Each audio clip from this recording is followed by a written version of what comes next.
Selamat bertemu dengan Ibu Betty Dwiana Yuli Astuti yang akan mengajar kelas 10 untuk melanjutkan materi mengenai teks anekdot.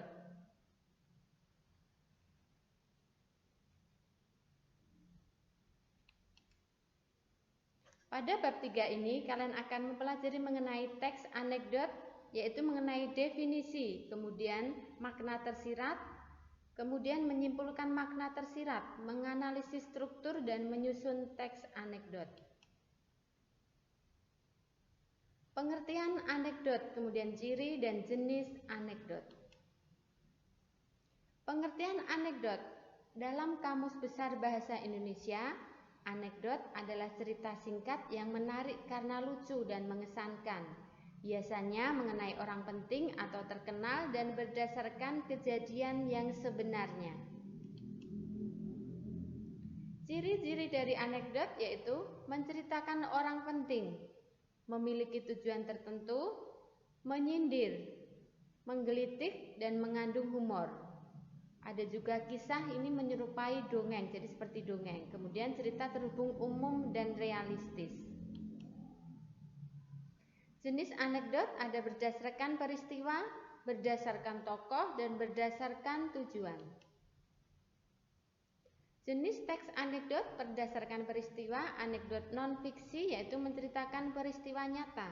Kemudian anekdot fiksi menceritakan peristiwa khayalan. Kedua, berdasarkan tokoh, anekdot tokoh terkenal non-fiksi menceritakan orang-orang terkenal. Kemudian anekdot tokoh terkenal fiksi menceritakan orang-orang terkenal yang merupakan rekaan atau khayalan. Anekdot sufi menceritakan kisah sufi atau pemuka agama dan anekdot yang menggunakan tokoh binatang. Berikut anekdot berdasarkan tujuan, ada anekdot kritik bertujuan untuk mengkritik, anekdot nasihat bertujuan untuk menasihati, dan anekdot hiburan bertujuan untuk menghibur.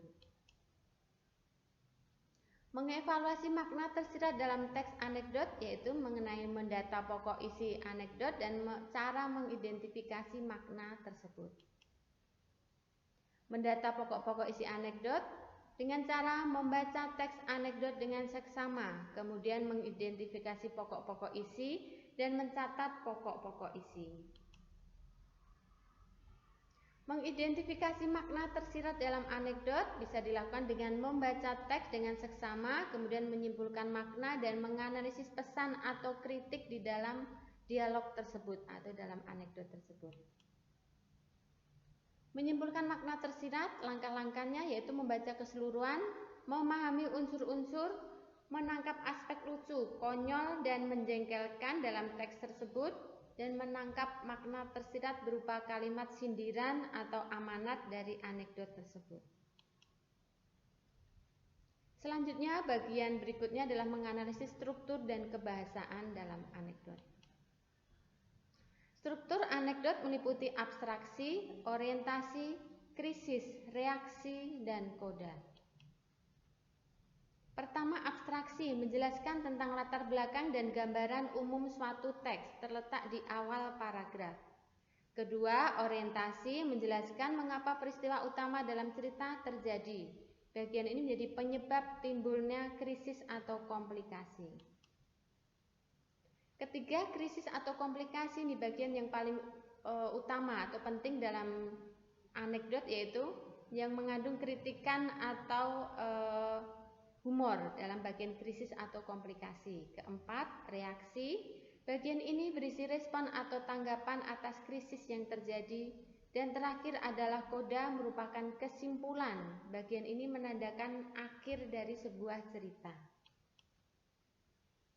Kebahasaan dalam anekdot meliputi menggunakan kalimat retoris, menggunakan konjungsi waktu, menggunakan kalimat tanya, menggunakan kalimat imperatif, dan menggunakan kalimat seru. Pertama, kalimat retoris adalah kalimat yang tidak memerlukan jawaban, jadi yang jawaban itu hanya bisa direnungkan. Kedua, konjungsi atau penghubung waktu, contohnya sejak, sewaktu, setelah, sebelum. Menggunakan kalimat tanya atau disebut juga interrogatif, bisa kalian pakai memakai 5W plus 1H, ya. Keempat, menggunakan kalimat imperatif atau kalimat perintah. Dan kelima, menggunakan kalimat seru atau interjektif ya, yang mengungkapkan kekaguman. Menyusun teks anekdot berdasarkan struktur dan kebahasaan. Langkah-langkah menceritakan ulang teks anekdot. Pertama, membaca isi anekdot dengan seksama, kemudian memahami jalan cerita, mencatat unsur-unsur pokok anekdot dan menceritakan kembali ke dalam pola dialog atau narasi ya. Langkah menyusun anekdot. Pertama, mengamati lingkungan sekitar. Kedua, menentukan tema yang ingin dibuat. Ketiga, menyusun sesuatu yang ingin dikritik. Keempat, membubuhi unsur humor, ini yang unsur paling penting. Dan kelima adalah membuat narasi dari anekdot awal sampai akhir. Aspek yang perlu diperhatikan ketika menceritakan anekdot, jadi bisa juga tertulis dan ini secara lisan. Sikap yang harus diperhatikan adalah sikap badan, kemudian suara dan kewajaran dalam bersikap.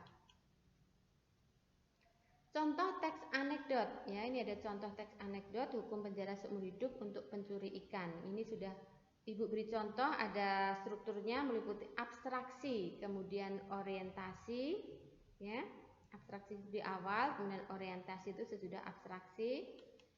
Selanjutnya masuk bagian krisis, ini bagian yang terpenting dalam teks anekdot ya. Jadi kunci permasalahan atau humor ada di sini, juga ada berupa sindiran atau kritikan.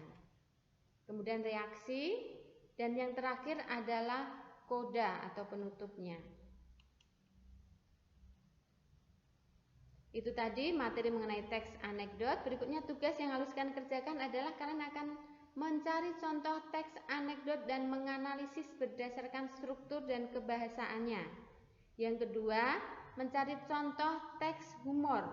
Kemudian yang ketiga, jelaskan perbedaan antara anekdot dan humor. Dan keempat, jelaskan persamaan antara anekdot dan humor.